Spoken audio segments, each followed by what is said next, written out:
నా సన్నిహితులు ఒక ఆయన అడుగుతూ ఉన్నారు ఈ మధ్యన, నువ్వు ఏ మూలకి వెళ్ళినా నీకు ఇన్ని లక్షల మంది జనం వస్తారు కదా, నువ్వు కర్ణాటకకి వెళ్ళినా లేదంటే ఇంక్లూడింగ్ మన తమిళనాడు బోర్డర్స్కి వెళ్ళినా, చిక్బళ్ళాపూర్, కర్ణాటకలో చిక్బళ్ళాపూర్, బళ్ళారి, ఆంధ్రప్రదేశ్, కర్ణాటక, ప్రపంచంలో ఏ మూలకి వెళ్ళినా విపరీతమైన జనసందోహం ఉండి నీకేమాత్రం గర్వం అనిపించదానంటే ఎలా ఉంటుంది మీకు అని అడిగారు. నాకు ఇప్పుడు ప్రజలు నాకు గౌరవం ఇచ్చే కొద్దీ నాలో కృతజ్ఞత అనే భావం పెరుగుతుంది తప్ప ఏ రోజున కూడా నాకు అతిశయం కానీ నేను అనే అహంకారం నేను పెట్టుకోలేదు. ఎప్పుడు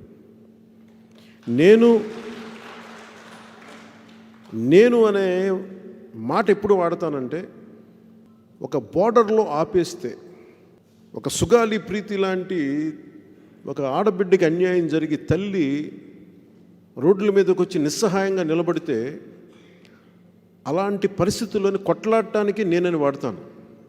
ఎవరికైనా అండగా ఉండటానికి నేనని వాడతాను తప్ప ఇంకెక్కడా కూడా నేను ఇంత అభిమాన బలం కానీ ఇంతమంది ఉన్నా కానీ నేను ఎప్పుడు లోపల కూడా తీసుకున్నాను.